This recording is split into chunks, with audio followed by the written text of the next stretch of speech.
tiro, esse tiroteio dessa noite aí, que ocorreu em Andorinhas, aí, Monte Seco. E aí, olha lá, ele acertou aí a parede. Olá, boa tarde. A gente já começa o TN1 de hoje com medo de quem vive em meio a esse fogo cruzado.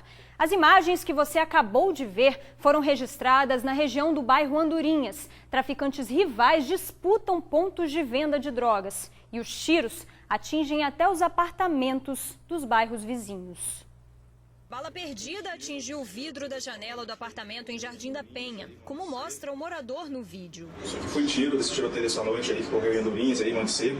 E aí, olha lá, ele acertou aí a parede. Já em Barro Vermelho, este empresário de 60 anos encontrou um projétil na área de lazer do condomínio onde mora. Esses tiroteios vêm de vários bairros aqui no entorno e essas armas de grosso calibre, o projétil consegue chegar até aqui.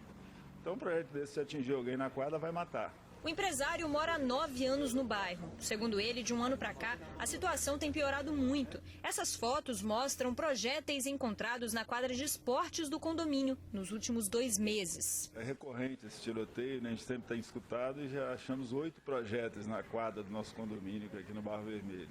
Então isso nos apavora, porque a gente tem crianças, tem adultos também jogando, então a insegurança chegou dentro da nossa casa, né? Só essa semana os moradores ficaram no meio do fogo cruzado por 2 vezes. Depois do assassinato de um menor de 17 anos na última quinta-feira na pracinha de Itararé. Traficantes do bairro deram um ataque em Andorinhas. Como não encontraram o alvo, atiraram para cima e gravaram vídeos ostentando armas. Grava.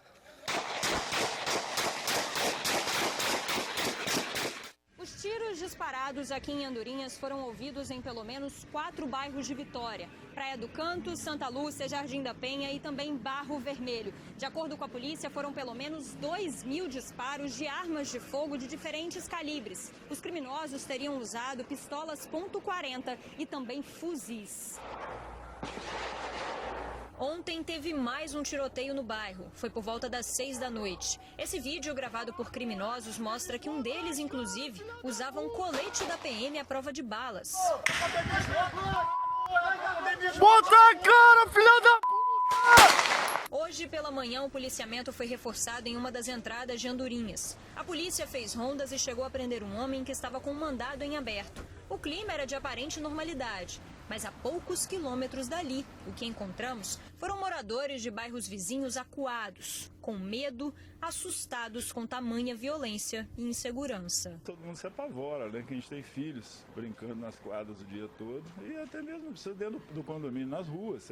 Essa bala estão caindo nas ruas aqui no entorno também, porque agora eles estão atirando para o alto, né? E esse tiro desce em algum lugar. Então não precisa ser dentro de um condomínio, vai matar alguém dentro de casa ou até no meio da rua caminhando. O secretário de Segurança do Estado, o coronel Alexandre Ramalho, falou sobre essa guerra entre traficantes da região de Andorinhas. Vamos ver o que ele disse. Estamos trabalhando fortemente nesse conjunto de bairros. Prova disso é que em um ano, 550 pessoas foram presas e apreendidas aproximadamente 100 armas de fogo. Quinta-feira à noite, a Polícia Civil apreendeu 2 revólveres, prendeu 3 indivíduos. Sexta-feira à noite, a Polícia Militar apreendeu 2 pistolas, 4 indivíduos detidos. Jovens irresponsáveis e inconsequentes, afastados das escolas e do mercado de trabalho formal, ligados diretamente ao tráfico de entorpecentes com acesso a armas de grosso calibre. Estamos identificando as pessoas nesses vídeos, as inteligências trabalhando para que em curto espaço de tempo, mais uma vez, sejam todos presos e encaminhados à justiça para as providências legais que o caso requer. Bom, gente, ainda falando sobre a violência na região de Andorinhas, ontem à noite 4 pessoas foram presas suspeitas de participar de outro tiroteio que aconteceu no mesmo bairro. Eles estariam armados e correram para a casa de moradores ao verem a polícia. Os 4 detidos são suspeitos de envolvimento numa troca de tiros no bairro Andorinhas, em Vitória. Entre eles, o Washington Luiz Campos Jesuíno, de 30 anos de idade, que tinha um mandado de prisão em aberto. Além dele, Denis Cláudio Benedito Júnior, de 40 anos, e Otávio da Silva Neves Vieira, de 25, foram presos. Um adolescente de 16 anos também foi apreendido. Eles seriam alvo de traficantes do bairro Itararé, que deram um ataque em Andorinhas na madrugada de sexta-feira. Os moradores ficaram assustados com tantos disparos. A polícia foi acionada e recebida a tiros por traficantes. Uma viatura foi atingida no para-brisas. A polícia prendeu os suspeitos na tarde desta sexta-feira.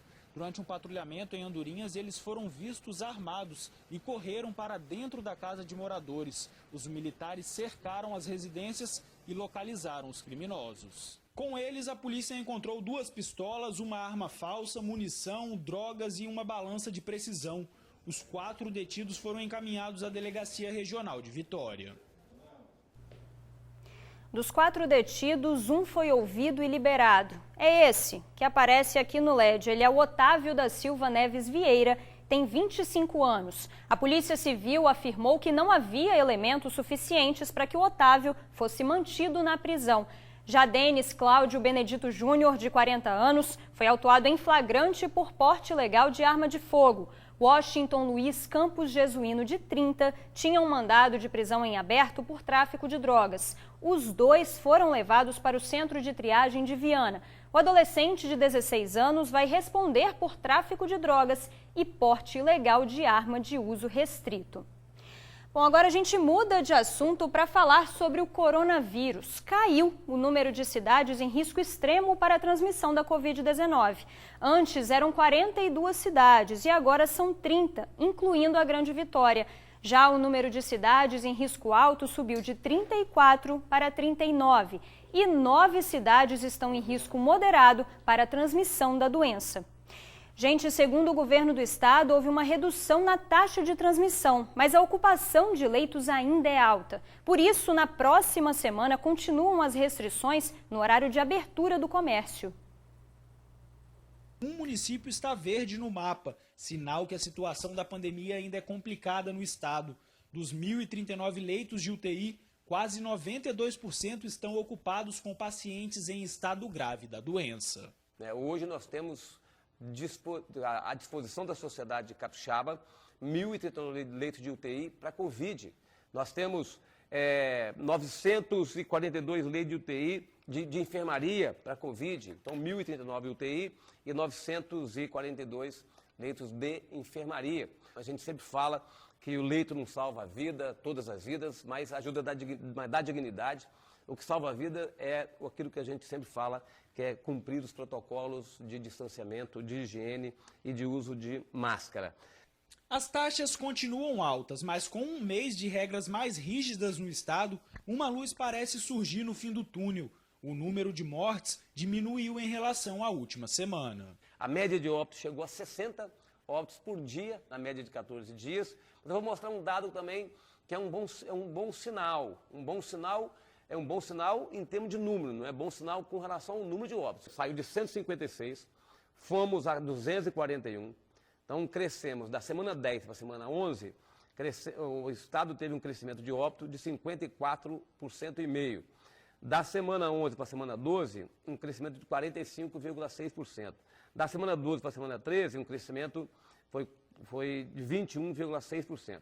E da semana 13 para a semana 14, nós teve um crescimento de óbito de 8,9%. Mostra uma estabilidade e uma possibilidade de queda de óbito pela semana epidemiológica. O cenário ainda é alarmante e por isso as restrições continuam. Na próxima semana, por causa do feriado na quarta-feira, o comércio de rua e os shoppings podem abrir na terça, na quinta e na sexta-feira. Isso nas cidades classificadas em risco extremo. O transporte coletivo continua suspenso no sábado, no domingo e no feriado.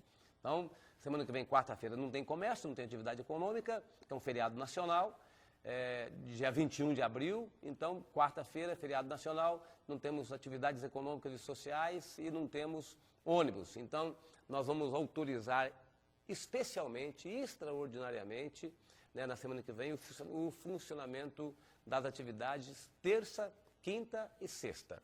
Nas demais cidades em risco alto e moderado, o comércio pode funcionar de segunda a sábado. Nesses municípios, o governo também liberou o atendimento individual para alunos e professores. A gente espera que esses números, que você acabou de acompanhar aí na matéria do Yuri, realmente continuem melhorando, até porque números são vidas que são salvas. Gente, o presidente da Federação do Comércio do Estado comentou as restrições no horário de funcionamento das lojas. Vamos ver. As novas medidas, a partir da semana que vem, com certeza trará sérios prejuízos para todo o comércio. Apesar de termos apelado durante toda a semana de uma conscientização, de uma mudança, infelizmente isso não aconteceu. Estamos trabalhando para que, quem sabe, na próxima semana, após o feriado, tenhamos em definitivo a abertura do comércio. E o presidente da Assembleia Legislativa, o deputado estadual Eric Musso, do Republicanos, defendeu a abertura diária do comércio. Em uma rede social na internet, o parlamentar afirmou que tudo é possível com responsabilidade e compromisso coletivo e que os cuidados com a vida e com a saúde e a preservação da atividade econômica podem acontecer simultaneamente. O deputado defendeu ainda que o comércio precisa voltar a funcionar, respeitando sempre os protocolos de prevenção e segurança. E a seguir, você vai ver como fica a vacinação aqui na Grande Vitória na próxima semana. É um instante só, não sai daí não. TN1 de volta e vamos atualizar então os números da pandemia aqui no estado. Em 24 horas foram 80 vidas perdidas e 2.400 novos casos registrados no Espírito Santo. Desde o início da pandemia, 8.587 pessoas perderam a batalha para a Covid-19 e quase 414 mil testaram positivo para a doença. Esses números, gente, só vão começar a baixar quando a maior parte da população for imunizada, pelo menos 80%.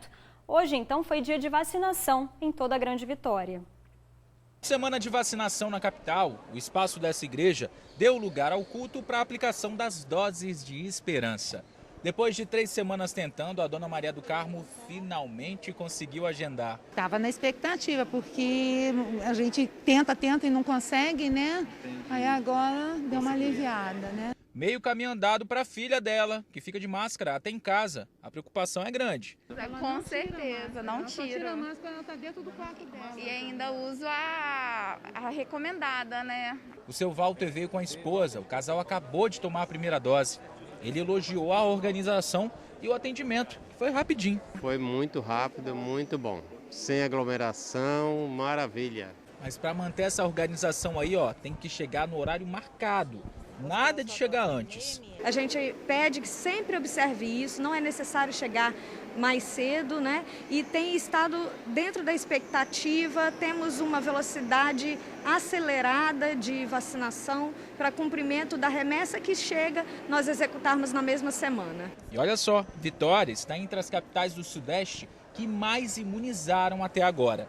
Dentro de poucos instantes, nós estaremos atingindo a marca de 100 mil vacinados em Vitória, uma marca importante. Vitória hoje é a primeira capital do Brasil, está disputando o primeiro lugar, é a primeira capital da região sudeste em vacinação. Vamos atingir, se Deus quiser, quase 25% da população imunizada. Isso significa que de cada 4 pessoas, uma estará vacinada em Vitória. Além aqui da capital, esse final de semana vai ser aí de imunização em toda a Grande Vitória, para o público de 60 a 64 anos, que é o público-alvo. Mas também alguns municípios já disponibilizaram a segunda dose para pessoas com 70 anos ou mais e também profissionais da saúde. Vale ficar ligado que a Prefeitura da Serra vai abrir hoje, às 4 horas da tarde, agendamento também, disponibilizando 9.900 doses. E na segunda-feira é a vez da Prefeitura de Cariacica disponibilizar 3.000 doses para esse público. Então você já sabe, né? Fique atento aos prazos, não desista não de agendar, continue tentando.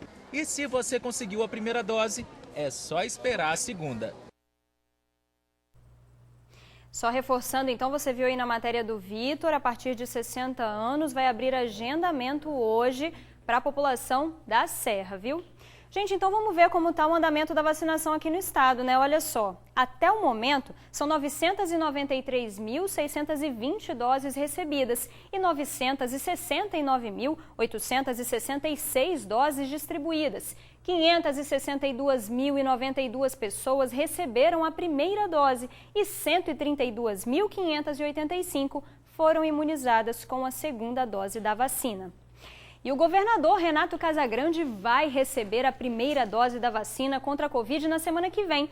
O governador tem 60 anos de idade. Ele faz parte do grupo prioritário, definido pelo Ministério da Saúde. Na semana passada, ele não conseguiu fazer o agendamento porque as 5.000 doses oferecidas aqui em Vitória acabaram em cerca de 3 minutos. Mas, desta vez, a primeira-dama do estado, Maria Virgínia, conseguiu fazer o agendamento. O casal vai receber a primeira dose na terça-feira em uma unidade de saúde da capital, mas o horário ainda não foi divulgado. E a gente encerra o TN1 de hoje com uma homenagem feita pela Orquestra do SESI aos profissionais de saúde e a todos os pacientes que estão internados na Santa Casa de Vitória. Uma mensagem musical que leva um pouco mais de conforto para quem enfrenta um momento tão difícil. Uma ótima tarde para você, um excelente fim de semana. Se cuida!